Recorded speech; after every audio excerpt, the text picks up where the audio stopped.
I still remember the exact time, 7:03 p.m., when my life shifted into a direction I never saw coming. My name's Jordan. I'm 19, or I was at the time this story started. I'd spent the summer before college grinding out hours at a greasy diner near the interstate, coming home smelling like onion rings and regret, just to earn a little extra cash before classes started. Every shift, I'd remind myself it was temporary, that soon I'd be trading in my name tag for textbooks. All thanks to the college fund my parents had supposedly saved for me since I was little. That fund had always been the unspoken promise in our house. It was mentioned at birthdays, in congratulatory cards, even by extended family. Your parents have worked so hard to give you a head start, my grandma once said, squeezing my shoulder. I believed her. Why wouldn't I? I wasn't some golden child, though. That title belonged to my older sister, Emily. She was 25, single mom, 2-year-old son, and the epicenter of every family gathering. If Emily sneezed, my parents acted like she'd composed a symphony. She moved back in after her divorce, or maybe before. The timeline was always fuzzy, and it was like our whole house started orbiting around her problems. Suddenly, dinners were shifted around her custody schedule. The guest room became her room, and even the dog seemed to sense she was top priority now. Still, I didn't resent her. Not really. I knew things were hard for her. I figured once I went off to college, life would rebalance. I had worked hard to earn my spot. Late nights, AP classes, test prep, applications that took weeks to polish. I got into a top-tier business program across the country, the kind of place where they breed CEOs. And when that acceptance letter came, it felt like all those years of biting my tongue and pushing through the background noise had finally paid off. My parents had even smiled, proud for a minute, like they were finally seeing me. We'd talked about dorm shopping, about flying out together. I'd even picked out a cheap secondhand laptop, waiting to buy it until we had the budget conversation. That conversation never came. What came instead was a Friday night family dinner that fell off from the start. Emily wasn't there. She was staying with a friend for the weekend, which was rare. My dad grilled steaks, which he only did when he was trying to soften the blow of bad news. And my mom was quiet, too quiet, glancing at him like they'd rehearsed something. I kept thinking maybe someone was sick. Maybe grandma's tests came back bad. Maybe. We need to talk about college, my mom said, mid-bite, setting her fork down. I paused, steak knife in hand, still half expecting a congratulatory surprise. A scholarship maybe. A flight booked. What about it? I asked, already uneasy. She glanced at my dad again. He cleared his throat. We had to reallocate some of the college fund, he said, and I swear I didn't even understand what that meant at first. Reallocate? Like, moved it to a different account? Okay, I said, trying to stay calm. So what does that mean for me? It means, my mom said, her voice calm in that way that made it worse. We used the majority of it to help your sister with a down payment. For the house. There was this hollow ringing in my ears, like my brain refused to process what I'd just heard. Wait, what? She needed stability, my dad added quickly, as for my future. My education. They'd made it sound untouchable, sacred. And now, because Emily had a messy breakup and wanted to start her home with a nice porch, I was being told to scale back everything I'd planned. To settle. To be grateful. And here's the part that still messes with me. They genuinely thought I would understand. That I would take the hit with a smile because it was for family. You should be proud, my mom said, like this was some noble sacrifice. You're helping your nephew have a home. I didn't yell. I didn't flip the table or throw my plate or storm out in a blaze of fury. I just stood up, quietly, walked upstairs, packed a bag. Not everything, just enough. My laptop, a few clothes, the essentials. Then I walked out the front door. They didn't follow, and I didn't look back. That was the last time I spoke to them face to face. But it was only the beginning of everything that followed. Let me tell you what happened next. When I left that night, I didn't slam the door. I didn't scream. I didn't even say goodbye. I think that's what haunted them most, the silence. I went to stay with my best friend Dylan, who lived 15 minutes away. His mom, bless her, didn't ask questions. She just made up the pull-out couch, handed me a blanket, and said, "Whatever happened, just know you're safe here." I didn't cry that night. I didn't eat either. I just lay there staring at the ceiling, my mind a storm of betrayal, confusion, and something deeper, a cold, growing detachment. I had always thought I'd be the one person in the family to escape. that maybe, just maybe, they'd cheer me on for once. But no, I wasn't the main character in this story. Emily was. I was just the subplot. Over the next few days, the calls came. My mom, then my dad, then Emily. Voicemails ranged from soft concern, just come home, sweetie. We can talk this out, to firm guilt-tripping, we're your parents, Jordan. You don't just walk away from family. But I didn't respond. I couldn't. Every time I thought of them, my stomach twisted. I started thinking back to every little thing I'd ignored. Like how my birthday dinners always got cut short because Emily had a rough day. How she got a car at 17, and I got a "you'll appreciate saving up for it yourself." How when I made honor roll, my mom smiled and said, "Let's not brag in front of your sister. She's dealing with enough." It was like my whole life had been one long supporting role in Emily's redemption arc. I deferred my admission. I didn't really have a choice. With only enough money for a semester and no stable housing, I had to pause. I got a job at a local tech startup Dylan's uncle worked at, nothing fancy, just customer support, but it was steady, and it gave me time to breathe. I started learning back-end code on my lunch breaks, fiddling with small scripts, teaching myself more advanced concepts online. Honestly, it felt good. Quiet. Focused. No chaos. Meanwhile, I kept hearing things from mutuals. Emily had moved into a cute 3-bedroom starter home on the nicer side of town. My parents had helped paint the walls and install a playset in the backyard for her son, Caleb. Facebook photos showed smiling faces, barbecues, family brunches. I wasn't tagged in a single one. It was like I'd been cleanly edited out of the family narrative. Just a temporary inconvenience they hoped would sort itself out. 6 months passed. Then 8. Then the texts started again. My dad. Emily's having a tough time with the mortgage. We might need to adjust things for a while. Me. Didn't respond. My mom. Your sister is struggling, Jordan. Don't you want to help her? Still, I stayed quiet. Then Emily herself texted, "You've had your break. Can you come home now and grow up? Mom and dad are stretched thin." That one made my blood boil. Grow up? This from the person who used my college future as her personal bank loan? I typed out a dozen replies. Deleted them all. I wasn't ready. Not yet. Around that time, something unexpected happened at work. One of the developers left suddenly, and the team was underwater. I'd been helping with back-end automation in my spare time, and when I stepped in to assist, my code caught the CTO's attention. Within 2 weeks, I was offered a junior developer position. Full-time. Benefits. Double my current salary. 3 months later, I had my own project. 6 months after that, I pitched an idea to streamline a security tool the company used. They liked it. Let me run with it. And a year later, I had left the company, partnered with 2 other developers, and started my own business. We built and launched a cybersecurity product focused on small businesses. It took off faster than we expected. Within 4 months, we had contracts lined up. My personal take-home by the end of year 1, just over $160,000. I was 20, living in a modest but stylish apartment, paying my own bills.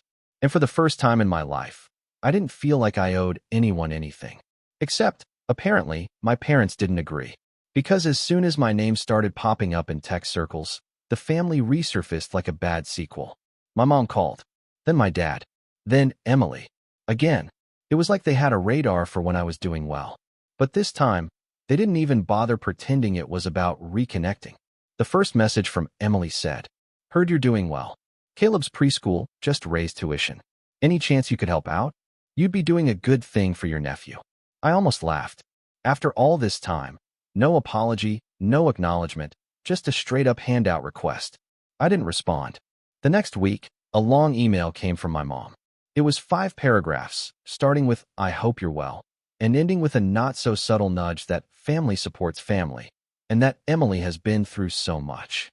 Apparently, Emily had defaulted on a few payments. The house was in pre-foreclosure. My parents were emotionally exhausted. They'd sacrificed so much for both of us, and it would mean the world if I could pitch in, just for a while, just until things stabilized. No mention of the college fund. No mention of what they took from me. Just expectations layered with passive guilt. Again, I didn't answer.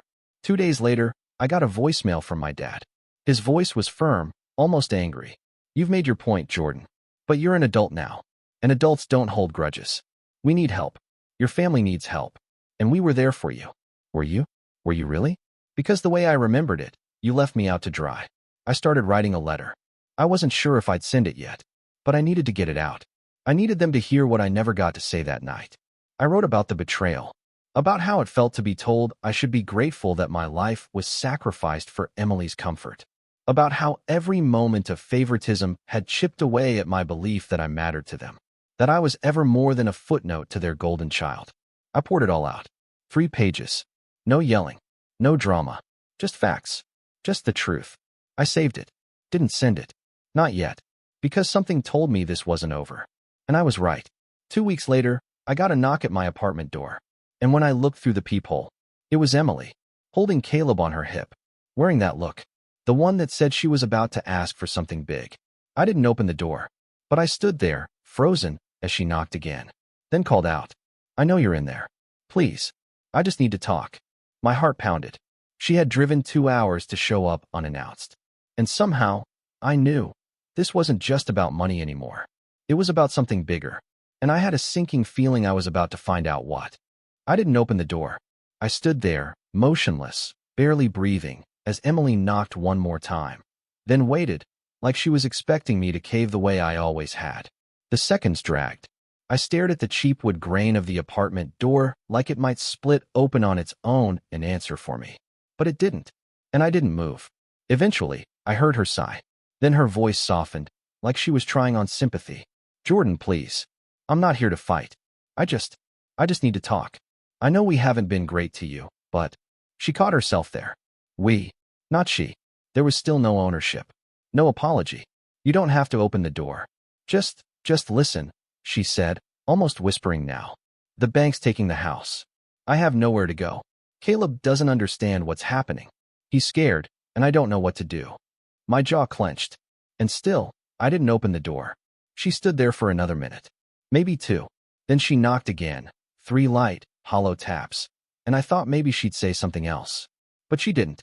I heard her footsteps retreat. A pause. Then the sound of her car door shutting. The engine turning over. Fading away. And then silence. I stood frozen in my own apartment for a long time after that. Not because I was tempted to chase after her, but because I wasn't. I wasn't angry. I wasn't even hurt anymore.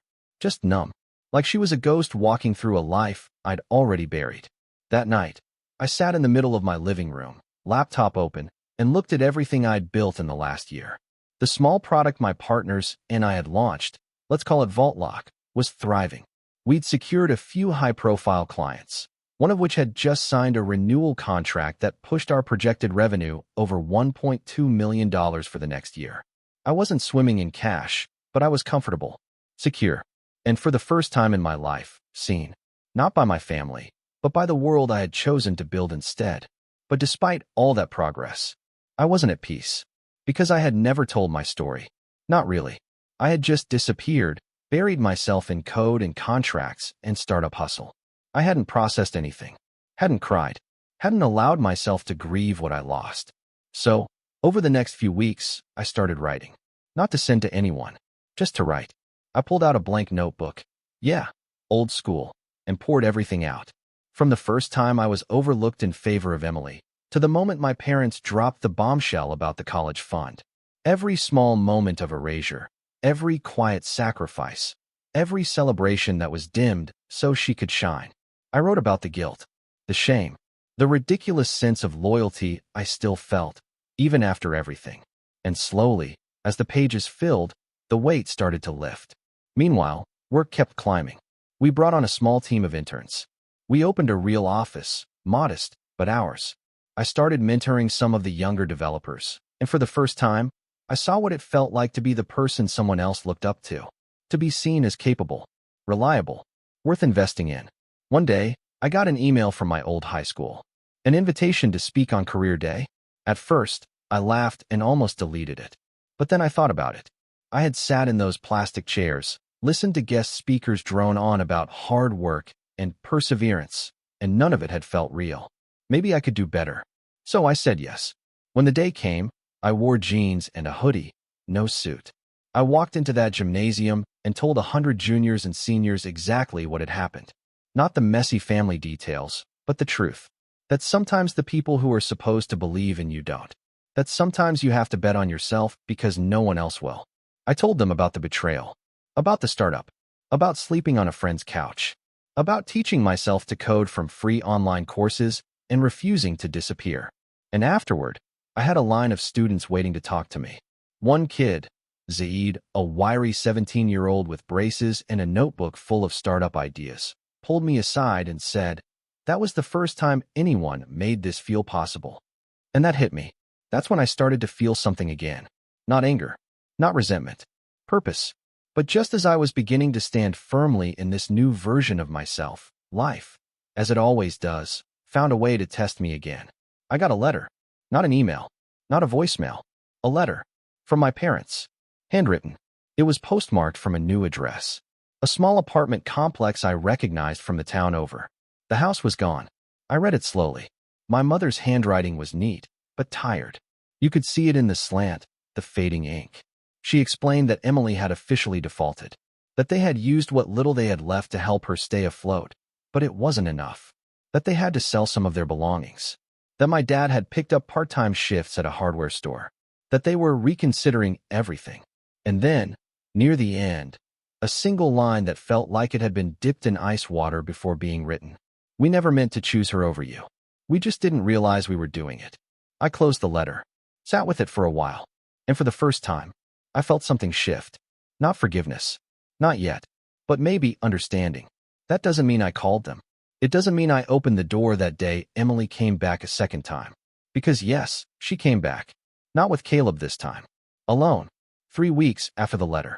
I was coming home from a team dinner when I saw her sitting on the steps outside my apartment building, arms wrapped around her knees like a teenager waiting for a ride. She looked smaller than I remembered. Not physically, but dimmer. Like someone had turned the volume of her presence way down. I debated walking past her, but I didn't. I sat on the step beside her. Not touching, not speaking, just sat. She was the first to break the silence. "Did you get their letter?" I nodded. She exhaled slowly. "I messed up," she said. "I didn't see it until it was too late." I didn't respond. I didn't need to. She kept talking. Said she thought she could handle it. That she never meant for me to lose out. That she'd convinced herself I was the strong one. The one who could figure it out. That I didn't need the help. "But you did," she whispered. "You needed them. And I let them believe you didn't." And just like that, the breath caught in my throat. Because she was right. She had always let them believe that. And I had let it eat me alive. We sat there a long time. Then she stood up. "I'm not asking for anything," she said. "I just wanted you to know. I'm staying with a friend now. Looking for work. Trying to fix things." I watched her walk away. Didn't say a word. But something in me softened. Not to her. To me. To the version of me that had been waiting all this time for someone to finally say, "You weren't crazy. You were right to be angry." I kept writing. Started posting online. Small essays. Reflections on family, loyalty, and self-worth. I didn't use names. I didn't air the dirty laundry. But people read it. Shared it. Reached out. And one day, I got an email from a publisher. They wanted to talk. About turning the writing into something bigger. A book. Maybe a memoir. Maybe something hybrid. About rebuilding. About resilience. I didn't say yes right away. But I didn't say no either. Because maybe the best revenge isn't silence. Maybe it's telling your story loud enough that no one else feels as invisible as you once did. And just when I thought the chapter was closing, a new message popped up on my phone. This time, from an unknown number. But the preview read, "We're reaching out on behalf of your parents regarding a financial matter." I froze. Because deep down, I had a feeling. This wasn't about Emily anymore. It was about something else. Something bigger. And I wasn't sure I was ready for what came next. I didn't answer the message right away. I sat there, staring at the screen like it had personally insulted me. "We're reaching out on behalf of your parents regarding a financial matter." No name. No signature. Just that. Vague, clinical, and cold. The kind of message that didn't ask, it expected. The kind of message people send when they believe you're obligated. When they think you're still tethered to the guilt they planted in you years ago. I didn't delete it. I archived it. Then I opened the letter drawer in my desk, pulled out my notebook, the one I'd been using to write everything down, and flipped to a blank page. At the top, I wrote one word in capital letters. Enough. I'd spent the last 2 years rebuilding my life from the ground up. I'd gone from couch surfing college dropout to startup founder. I had carved out a new identity with my bare hands. bleeding through late nights and 20-hour coding binges and a million silent sacrifices no one saw. But they still thought I was the same kid who would bend, who would compromise, who would fold under guilt wrapped in concern. They were wrong, and it was time to prove it. Let me rewind a bit. Because to understand what I was about to do, you need to know how much I'd learned in the past year. Not just about business, but about leverage, about silence, about how the most powerful move isn't always shouting or slamming doors. Sometimes, it's just quietly preparing the trap and waiting for the perfect moment to spring it. I never set out to be petty. I'm not a revenge guy by default. I'm methodical, strategic. But what they'd done, what they kept doing, wasn't just a betrayal. It was an ongoing campaign of manipulation dressed up as family love. And once I saw it for what it was, I couldn't unsee it. The message wasn't random. I did some digging. I traced the number through a people search service and confirmed what I suspected. It was tied to a small legal office 2 towns over. A paralegal had sent it, which meant there was paperwork involved. So, I called the office, masked my number, asked for general information. Turns out, my parents had submitted a request for financial mediation. Not a lawsuit. Not yet. But a formal attempt to negotiate family financial contributions. In plain English, they wanted to legally suggest that I owed them support. That, as their successful child, I had a familial obligation to help with their expenses. I almost laughed. Almost. But then I saw the list of financial justifications they included in the paperwork. They itemized everything. Every childhood expense. Every grocery bill. Every back-to-school shopping spree. Every medical copay. Even the money they spent buying my first phone at 13, $129.99, was listed like a receipt they were now trying to cash. And the kicker? They had bundled Emily's mortgage payments into the same file. They were calling it a shared family investment.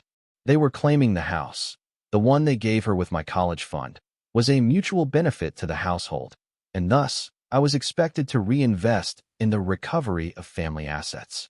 I sat back in my chair, stunned, and then I smiled. It was the first time I'd smiled about them in months. Because now, finally, they were playing in my arena.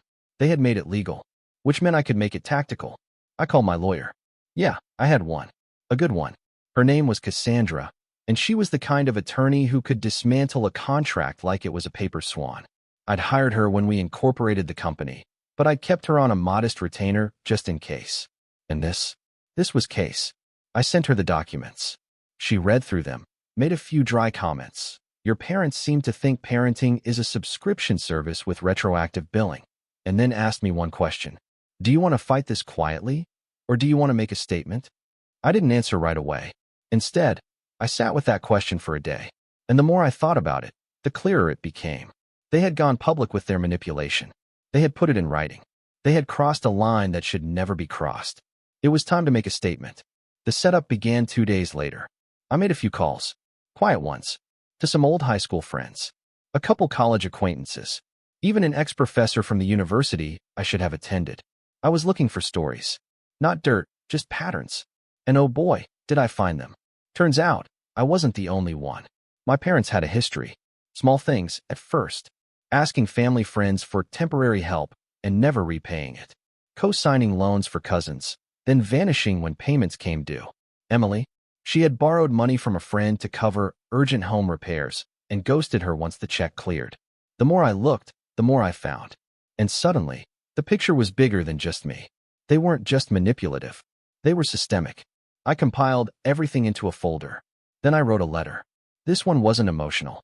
It was clinical, precise, a counter-response to the mediation request. I included a line-by-line rejection of every financial obligation, accompanied by receipts, statements, and legally documented instances showing I had been misled, financially cut off, and targeted. I cited fraud. I cited misappropriation of educational funds. And then, I added a clause. Any further attempts to contact me, legally or personally, would result in a formal countersuit for damages, emotional distress, and lost educational opportunity. I had Cassandra review it. She added one sentence to the end that made me grin. Should you wish to dispute this, be advised that all future correspondence will be escalated to discovery. Meaning, I dare you to sue me. Because I have everything. We mailed it. Certified. Tracked. I knew it would land on a Thursday. I also knew that every Thursday night, my parents had dinner with a small circle of friends from their local church. A dinner where they often shared family updates. So I waited. Sure enough, Friday morning, I got an email from my mother. Just one line. How could you? No greeting. No explanation. I didn't respond. I didn't need to, because the trap had already been set. But I wasn't done. See, revenge isn't just about hitting back. Sometimes, it's about thriving louder than they ever expected you to. So I doubled down on my writing. I took the book deal. I started outlining chapters, some about betrayal, some about success, some about what it means to rebuild yourself from scratch when the people who made you decide you're not worth investing in. And when the publisher asked if I had any personal stories that could anchor the narrative, I told them yes. Tons. And I had receipts. Still, I changed the names. I wasn't out to destroy anyone. But I was done protecting people who had never once protected me. Then, just when I thought things were cooling down, I got a call from Dylan. My old friend. The one who let me crash on his couch.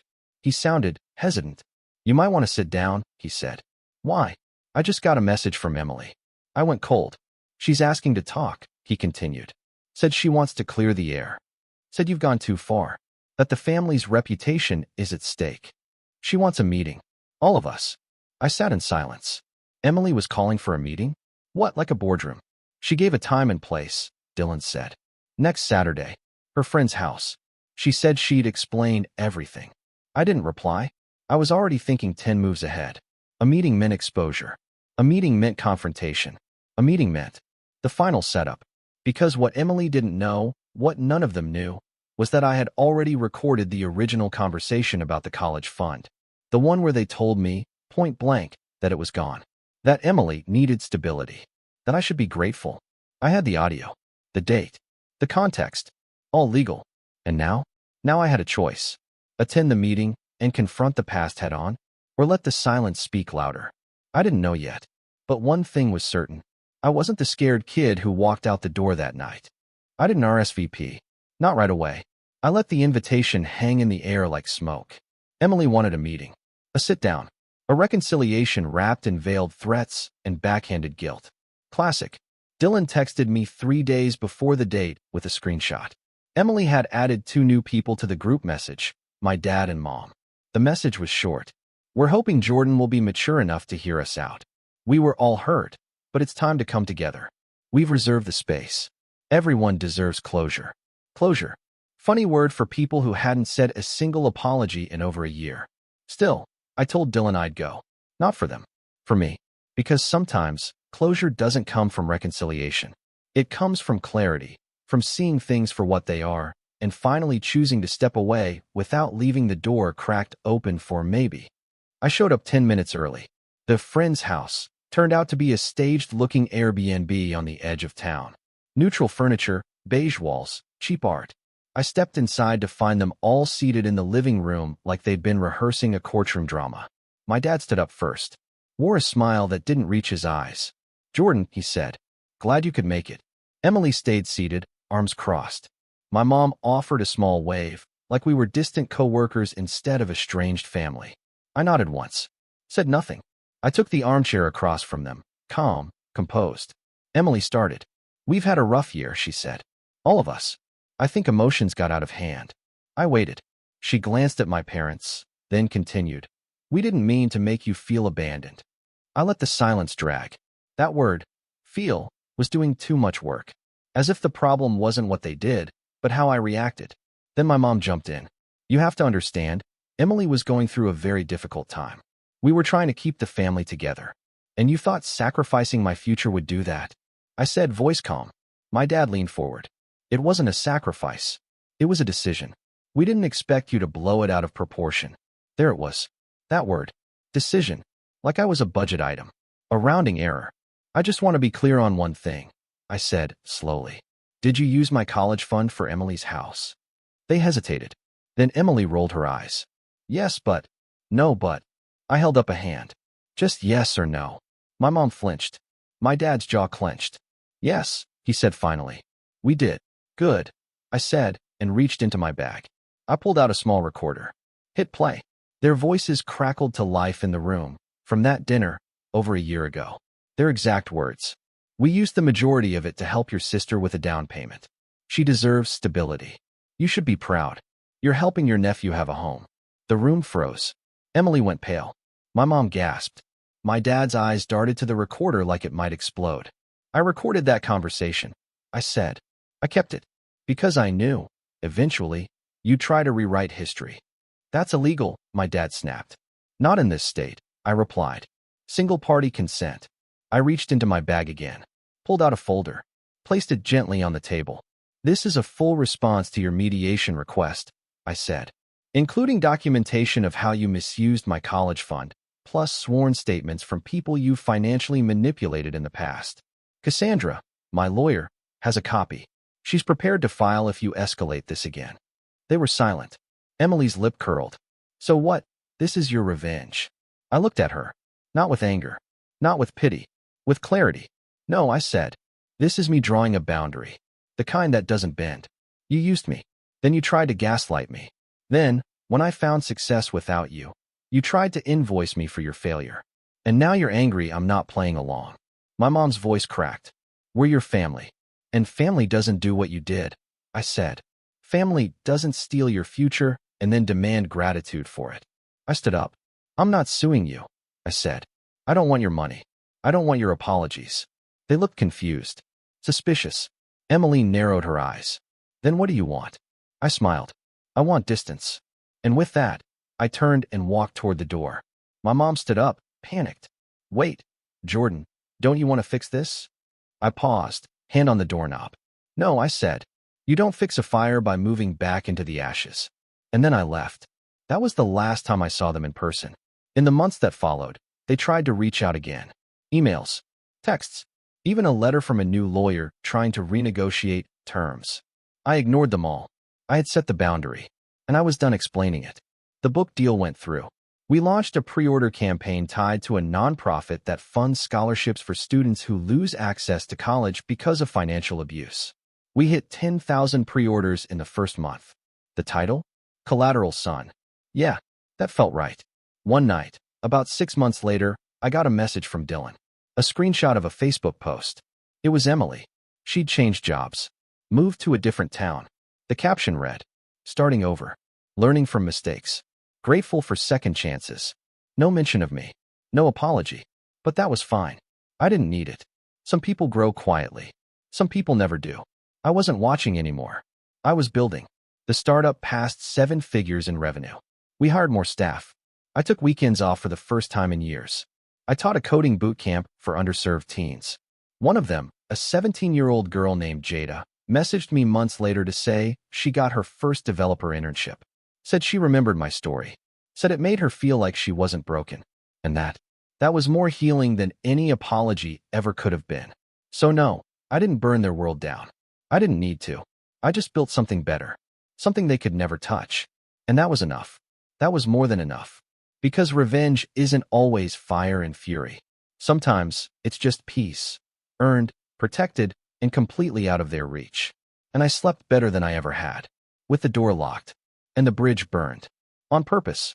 The night before everything fell apart, I thought I had it all. My name is Elvis, I'm 31, and for most of my adult life I've moved through the world with my head down, focused on building something that actually meant something. I don't come from money, and no one ever handed me anything. I got my engineering degree by eating $2 instant noodles and pulling double shifts fixing HVAC systems in old apartment buildings just to cover tuition. By 28, I'd started my own company. Nothing flashy, just solid work in energy-efficient infrastructure. It paid well. I bought a house. I took care of my younger brother's college tuition after our mom passed. I thought I'd finally built something sturdy, something dependable, something I could share with someone. That someone was Mia. Mia and I met at a friend's engagement party 2 years ago. She was poised, sharp, warm in that practiced way that made people lean in and feel chosen when she looked at them. I was hooked fast, and maybe that was my first mistake, falling faster than I should have. She made me feel like I could slow down for once, like I didn't have to fight for everything. That's a dangerous kind of comfort, the kind that makes you believe the battle's over when it's only just getting clever. Mia came from a very different world. Her dad, Peter, ran a regional construction company. Her mom, Renee, Had the tight smile of a woman who could shatter glass with a look if she didn't like your shoes. Old money, but not loud about it. They hosted charity dinners and had a vacation cabin with actual antique furniture, not the knockoffs you find online. At first, I assumed they'd hate me. But to my surprise, Peter liked me. He respected work ethic, he said. He appreciated that I wasn't interested in riding coattails. He even asked me to consult on retrofitting his company's HVAC systems, which I did, free of charge, as a show of good faith. I never billed him. I wanted to be seen as part of the family, not someone cashing in. And for a while, it worked. Renee never warmed to me, exactly, but she stopped giving me the tight-lipped once-overs. Mia moved in with me after a year, and we started talking about building a future. She liked my house. She liked that I cooked. She liked that I didn't party or chase clout or make her feel like she was slumming it. Or at least, that's what I thought. That's what she said. Until the week before our engagement announcement was supposed to go out. We'd planned a dinner. Nothing over the top, just a formal event with our families and some close friends at her parents' estate. The invitations were printed. The photographer was booked. We were supposed to send the announcements the next morning. I remember everything about that night. How quiet it was, how calm she seemed. We were in the living room, sharing a glass of wine, and I was asking if she preferred the navy or charcoal suit for the dinner. She didn't answer. Instead, she set her wine glass down and turned to me like she was about to discuss the weather. "I've just been thinking," she said, her voice too even. "What if you're not my best option?" It didn't register at first. I thought she was joking. I gave this awkward half-laugh, expecting her to smile. But she didn't. She just kept looking at me, like she was assessing damage before the wreck even happened. "You're saying that now?" I asked, because what else do you say to that? The night before we send out the announcements. "I'm not saying I don't love you," she said quickly, like that was a shield. "I'm just saying, maybe I haven't really considered everything. What if there's someone else out there who's a better fit for the life I want?" She said it like it was a spreadsheet, like I was a cell that might need deleting. Not because I'd failed her, not because anything had happened, but because she wanted to reevaluate her portfolio. I sat there stunned. I didn't yell. I didn't plead. I just stared at her, trying to piece together when this calculation had started. Had it been days? Weeks? Had she already talked to someone? I asked her that, softly, because I was still in shock, and she shook her head. "No one else," she said. "I'm just rethinking." And then, this is the part that gets me. She got up and said she needed to go clear her head. She packed a small bag and left. She didn't even take her engagement ring. I sat there alone with my untouched wine and her words echoing in my head. Not her best option. Just a possibility she needed to weigh against whatever better offer might be out there. Like I was a lease she wasn't ready to renew. The worst part? Some stupid part of me still wanted to give her the benefit of the doubt. I kept looking at the door like she might walk back in and say she was sorry. That she panicked. That she just needed a minute to breathe. But she didn't come back. I didn't sleep that night. Around 3 a.m., I started walking around the neighborhood, trying to get some air, trying to figure out what just happened. But by sunrise, something in me shifted. It was like a switch had flipped. I realized something that should have been obvious a long time ago. Mia didn't leave because she was confused. She left because she wanted to see if I'd chase her. That wasn't love. That was a test. And I don't take tests I didn't sign up for. So while she was off, clearing her head, probably waiting for me to call and beg for another chance, I made a few calls of my own. First, to cancel the announcements. But not all of them. Just hers. Then, I called Peter. And that's when things really started to unravel. Faster and far messier than I expected. But before I get to what happened at the dinner, you need to understand the whole picture. Because this wasn't just about cold feet. It wasn't even about the announcement. It was about what Mia's family saw in me, and what she never did. And by the time Mia walked back into that house expecting a celebration, the entire game had changed, without her even realizing it. Peter answered my call on the second ring. It was early, barely past 7, but his voice was alert, crisp, like he'd already showered and skimmed the news. The kind of man who didn't believe in sleeping in. Maybe that's why we'd always understood each other. Even now, I wasn't sure how he'd take it. I didn't know if he'd side with his daughter automatically, or give me a moment to speak. But I didn't give him time to interrupt. "I need to meet with you today," I said. "Before the dinner. Just the two of us." There was a pause. Then a quiet, deliberate, "understood." He didn't ask what it was about. Just told me to come to his office at 10 sharp. I spent the next couple hours cleaning. I don't know why. Maybe to burn off the nervous energy. Maybe because I needed to feel in control of something. I stripped the bed, threw the sheets into the wash, scrubbed the kitchen counter, even polished the dumb little silver ring tray Mia had insisted on keeping next to the sink for when she did the dishes. Her ring was still sitting there. 10 o'clock came fast. Peter's office wasn't in a high-rise or a flashy new building. It was in a squat brick structure downtown with a nameplate that said Braden and Company in silver lettering. Classic. Understated. Efficient. Like the man himself. He waved me in the moment I stepped through the door. No receptionist. Just him at a massive oak desk, a glass of water already waiting on the edge across from him. "Elvis," he said, folding his hands. "What's this about?" I told him everything. I didn't dramatize it. I didn't editorialize. I laid it out exactly as it happened.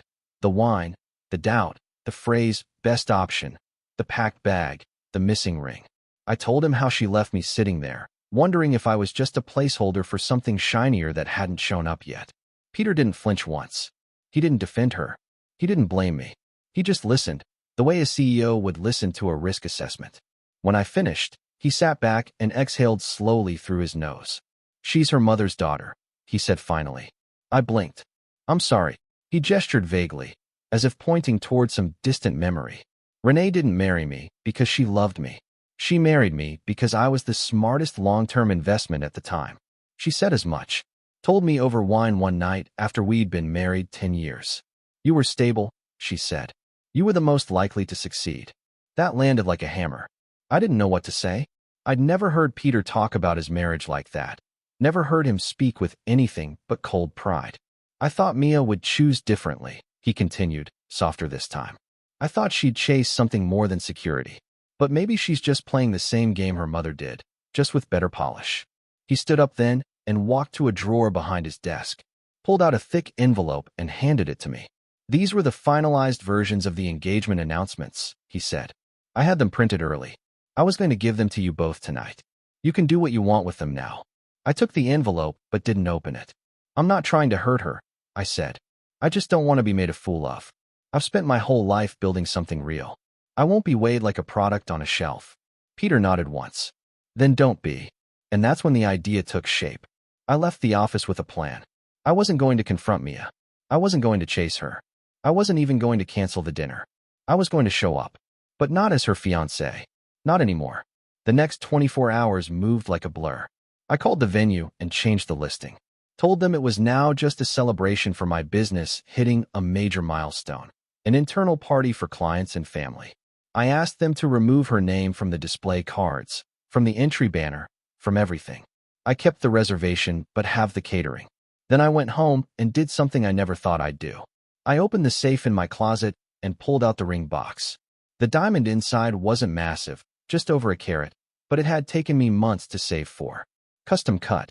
Perfect clarity. The kind of ring that said, "I see you. I choose you. I believe in you." Now it looked like a relic from another timeline. I put it in my jacket pocket and drove to Renee and Peter's house. Only Renee was home. She looked surprised to see me, but not concerned. "Elvis," she said smoothly, stepping aside. "You're early." I stepped in and took a breath. "Actually, I came to talk. Alone." She raised an eyebrow, but said nothing as she led me into the sunroom. The place smelled like lilacs and cold porcelain. I stood, didn't sit. Just looked her in the eye. "I won't be marrying your daughter," I said plainly. She blinked. Once. Then again. Like it took her brain an extra beat to register the words. "Excuse me. I'm calling it off," I continued. "There won't be a joint announcement. Just a note from me, and I wanted you to hear it directly." She stared at me, eyes narrowing, lips pressed thin. "Because she had second thoughts?" she asked, voice like glass.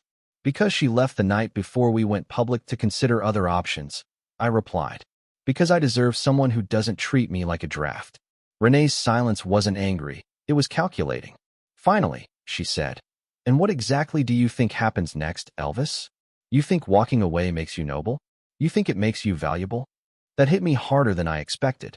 There was no sadness in her voice. No surprise. Just judgment. Like she'd known all along I was temporary. "I think it makes me free," I said. Then I reached into my pocket, pulled out the ring box, and set it on the glass table between us. You can tell her whatever you want. Or not. Either way, she'll know by tomorrow. I turned and walked out before she could say another word. That night, Mia finally texted me. Her message was short. Hey, can we talk tomorrow before the dinner? I didn't reply, and that was the final straw. The next morning, she showed up at my house like nothing had happened.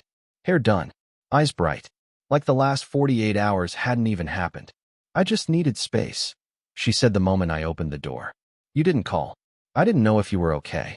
I'm fine, I said, holding the door but not inviting her in. She gave a little laugh. Okay, dramatic. Can I come in? I didn't answer. I just stepped aside and let her walk past me. She didn't notice the empty hook where her coat used to hang, or the missing tray by the sink. Instead, she walked to the living room and turned like we were continuing a conversation from a week ago. I was being honest with you, she said. Maybe too honest.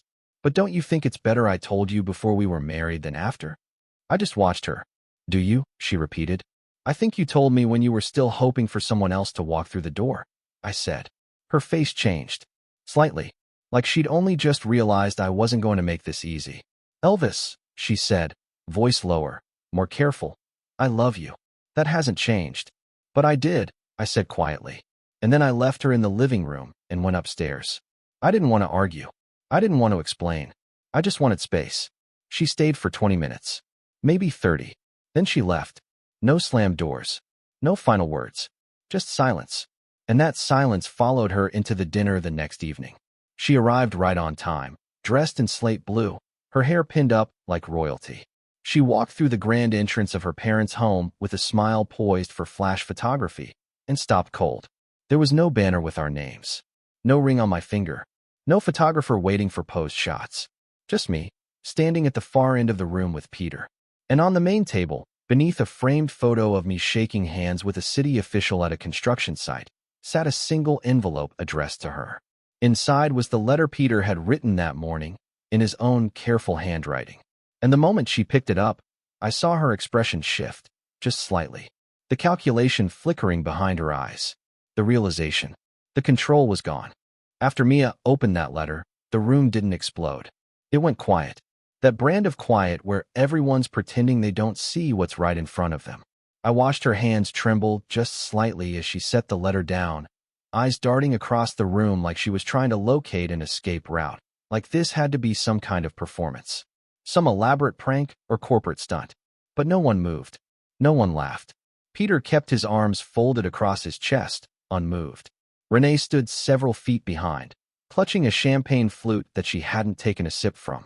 Even her brother Ryan, usually glued to his phone, was watching with barely concealed shock. Mia's voice broke the silence first. You told him? She asked, her tone pitched between disbelief and betrayal.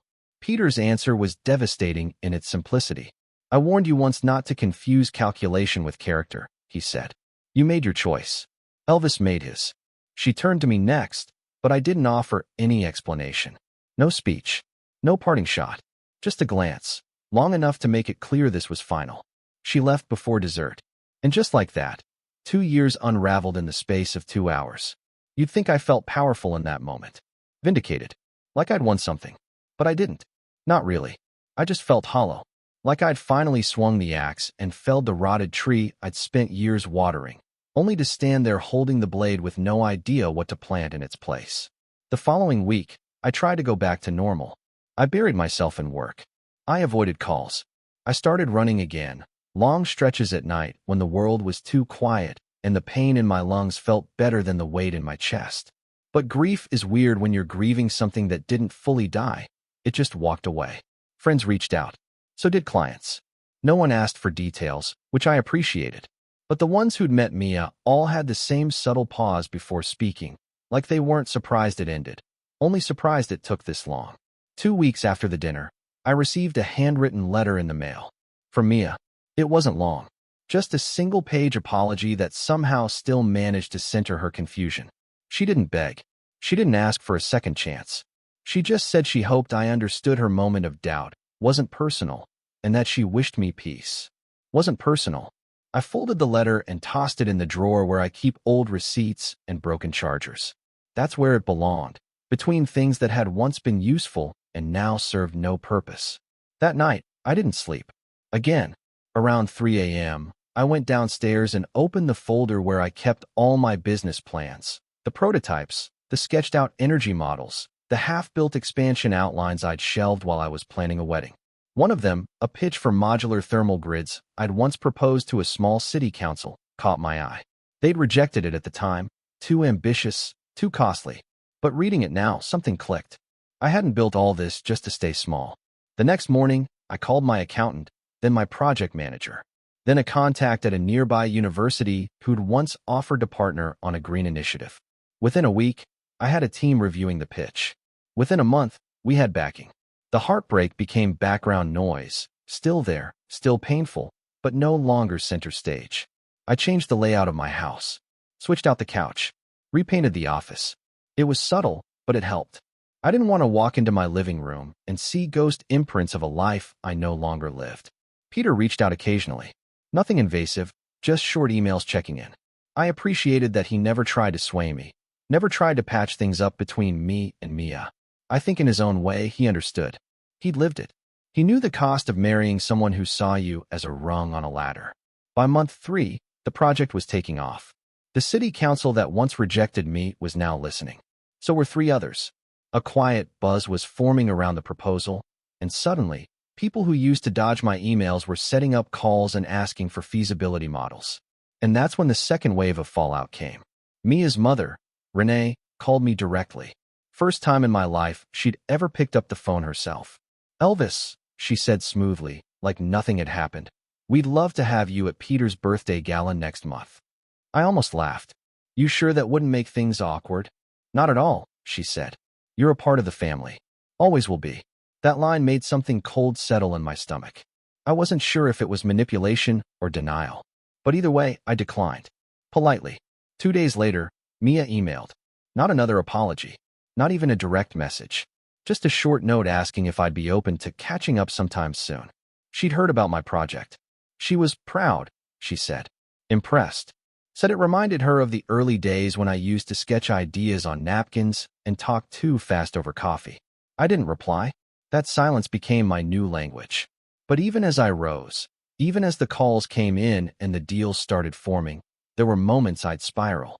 Like when I saw a couple walking hand in hand down the street, or when I heard a song we used to play during weekend drives. Those tiny, dumb reminders hurt the most. Not because I missed her, but because I missed who I thought she was. There's a kind of grief that comes with realizing you were never really known. That the version of you someone claimed to love was actually a projection, an ideal until it stopped being convenient. But that grief doesn't have to be the end. One night, 4 months after the dinner, I was invited to speak at a regional conference about sustainable energy. I stood in front of a room of city officials, architects, investors, and I told them about my failures. About how rejection sharpened my plans. How instability taught me to build stronger foundations. I didn't mention Mia.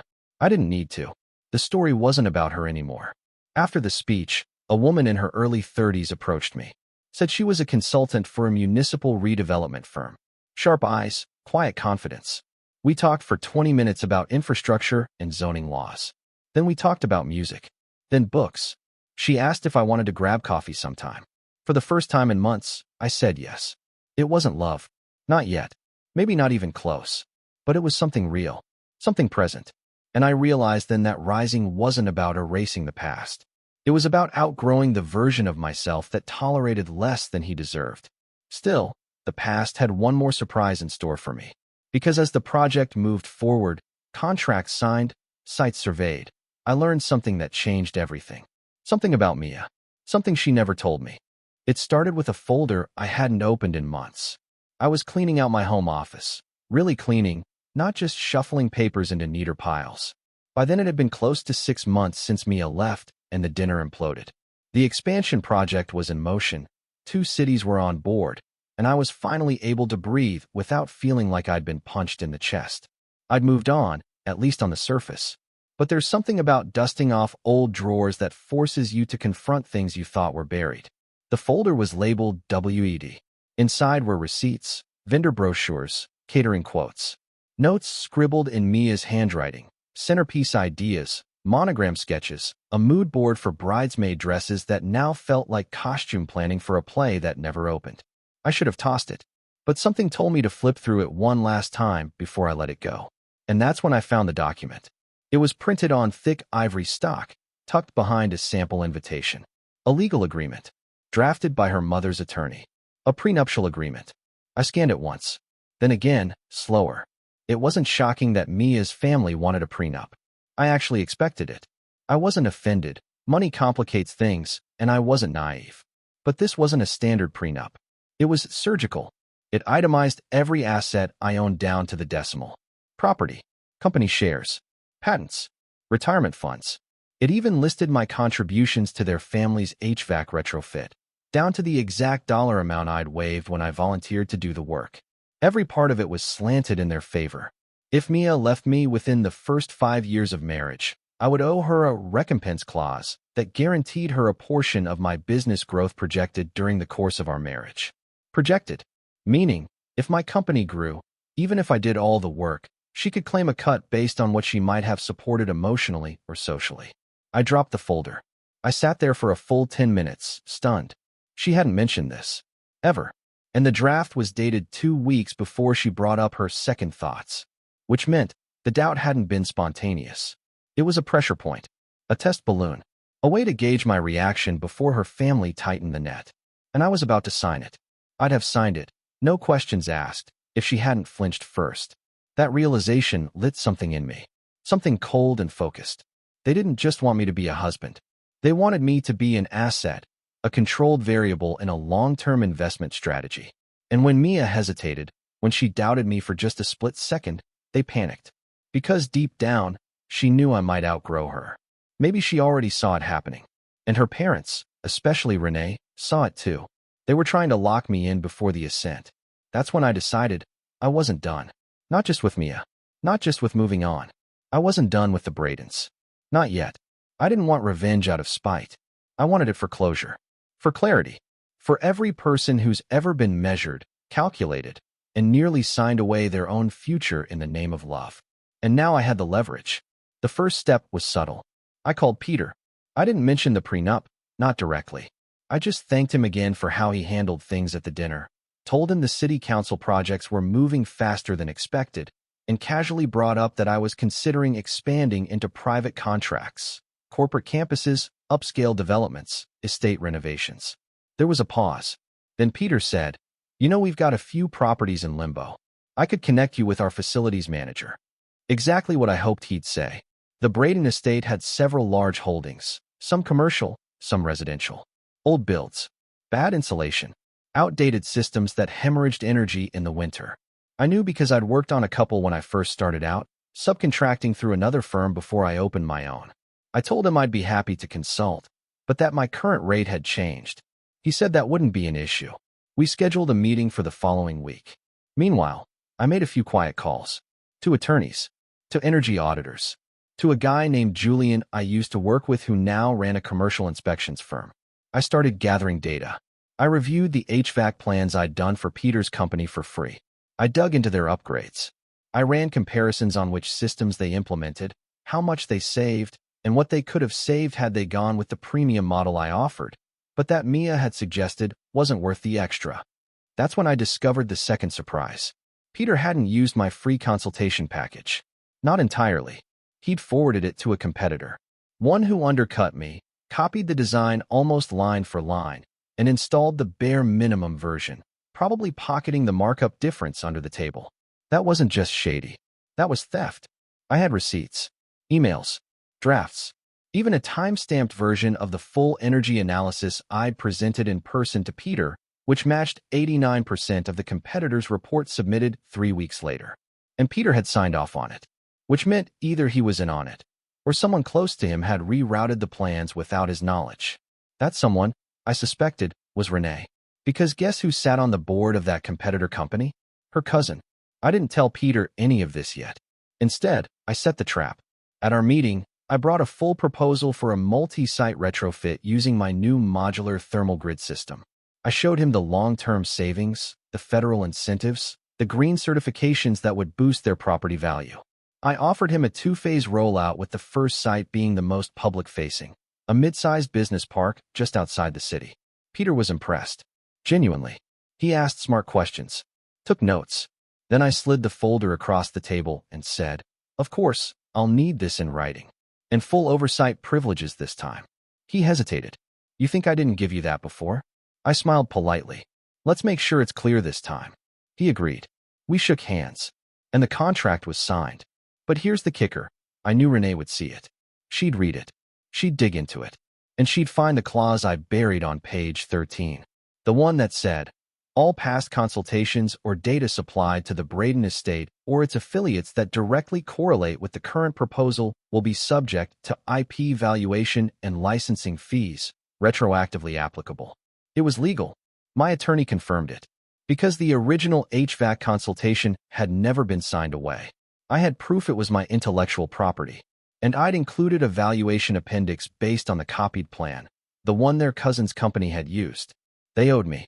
And if they tried to push back, I had something better than leverage. I had receipts. But I wasn't done. Next, I reached out to a journalist. Not a gossip hound. A real reporter. Someone who covered infrastructure, clean energy, local development. I fed her a story, on background at first, about how private estate holdings were cutting corners on green initiatives by rerouting consulting work through friendly firms, pocketing incentives, and leaving the original designers unpaid. She dug. She found more. I didn't even have to nudge. 1 month later, a feature appeared in the business section of the Sunday paper, Green Gold, how estate owners are gaming the energy incentive system, and who pays the price. She didn't name Peter or Renee directly, but anyone in the industry could read between the lines. The phone calls started the next day. Lawyers, city planners, developers, they all wanted to talk to me, not because I was a whistleblower, but because I'd become the guy who knew how these systems were being gamed and how to prevent it. My credibility skyrocketed. And the Braden name? It quietly sank. But I still hadn't spoken to Mia. I thought I was done with her. Really, I did. But then she showed up, unannounced, in my driveway, wearing a blazer and heels like she thought this was still a negotiation. And when I stepped out to meet her, she gave me a look that made it clear she wasn't here to apologize. She was here to warn me. "You've made your point," she said. "But if you keep pushing this, you're going to regret it." I just looked at her. Not angry, not shaken, just quiet. Then I said, "You never knew me at all," and turned to walk back inside. But what she said next stopped me cold. "You think my mom did that?" she asked, chin lifted. "You think Renee sent those plans to her cousin?" I didn't respond. "You're wrong," she said. "It wasn't her." And for the first time, her voice cracked. It was me. The air shifted. Everything slowed. And just like that, the final piece of the puzzle fell into place. She hadn't just doubted me. She'd betrayed me, months before she ever said a word. And that changed everything. I stood there for a full breath, maybe two, staring at the woman I almost married. Mia didn't look smug. She didn't look sorry either. She looked like someone who was finally tired of pretending. "I didn't mean to betray you," she said, which of course meant she absolutely had. I didn't speak. She stepped closer. When my mom handed me the prenup, I didn't read most of it. I just asked if it protected me, and she said yes. I didn't ask from what. I didn't care. Still, I didn't speak. "I sent your HVAC proposal to my cousin's office," she admitted. "I thought it would impress my dad. He was always complaining about overhead costs. I told myself I was helping. But then he used it. They all used it. And I just kept my mouth shut." She finally looked me in the eye. "I kept telling myself you'd never find out." That was the moment I realized this wasn't an apology. It was a confession born out of fear. She wasn't sorry I'd been betrayed. She was sorry the lie didn't hold. I took a long breath and nodded once. "Thanks for telling me." I turned and walked back toward the house, but her voice followed. "Elvis, please don't destroy my family." I paused on the doorstep, not because I was moved, but because the irony was so sharp it almost made me laugh. "I'm not destroying anything," I said. "You all lit the match. I just stopped pretending I didn't smell the smoke." Then I went inside and shut the door behind me. I wish I could say that was the end of it. But when people like the Bradens feel power slipping away, they don't go quiet. They get creative. 2 weeks later, I received a cease and desist letter from a high-end law firm based in the city. It claimed that my retrofit design borrowed heavily from systems already in use by one of their clients. Mia's cousin's company. They were accusing me of intellectual theft. They were demanding I stop all implementation until ownership of design origin could be independently verified. It was a bluff, a strategic scare tactic. What they didn't know, what Mia hadn't known when she sent that file, was that I had registered a provisional patent for the modular grid design 6 months before I ever showed it to Peter. It was tucked away in my lawyer's office, time-stamped, filed, and watermarked with a unique encryption key embedded in the CAD drawings. I didn't reply to the letter. Instead, I forwarded it to my attorney. Then I waited. 3 days later, we filed a lawsuit. Not just against the cousin's firm, against the Braden estate, for breach of verbal contract, unauthorized use of intellectual property, and damages related to lost licensing revenue. And because Peter had signed off on the new contract with the clause buried in it, remember page 13, they were now legally acknowledging the value of my original work. It was checkmate. The court date was set. The press caught wind. A handful of local outlets picked it up and framed it as a David versus Goliath story. The tech founder who turned down millions, only to be burned by the people who claimed to love him. I kept quiet publicly. No statements. No interviews. Let the court record speak for me. But privately, I was very, very loud. Remember that city project I'd been working on? The one gaining traction across multiple municipalities? Well, now that I had legal backing and a growing reputation for not taking shortcuts, my phone wouldn't stop ringing. Developers wanted in. Investors, too. My firm went from 8 employees to 24 in under 4 months. We moved into a bigger office. We bought our own fleet of vans. We turned down a buyout offer from a Fortune 500 company who wanted to license our system. And then came the part that made it all worthwhile. Peter called me. It was the day after the Braden estate received the official summons. I let it go to voicemail. His voice was steadier than I expected. No panic. Just quiet, stern resignation. Elvis, I read the filing. I understand. I can't say I'm proud of how any of this played out. But I don't blame you. I should have asked more questions. I should have protected your work. There was a pause. Then, I'd still like to settle this privately. You named the terms. I didn't call him back. My lawyer did. The settlement was significant. Mid-7 figures. But I didn't take it. Not right away. Instead, I added a condition. The payment wasn't enough. Not anymore. I wanted a statement. A public one. From Braden and Company. I drafted it myself. We acknowledge that the modular thermal design currently in use by Braden and Company was originally created by Mr. Elvis Carter. We regret the misuse of this work and the failure to compensate him accordingly. Moving forward, we are committed to transparency and integrity in all our partnerships. It ran in the Sunday paper. Full page. Just below the fold. I framed it and hung it in our new office lobby. And as for Mia, she vanished from the public eye for a while. Her social media went dark. Rumors circulated about her stepping down from the charity boards she used to chair.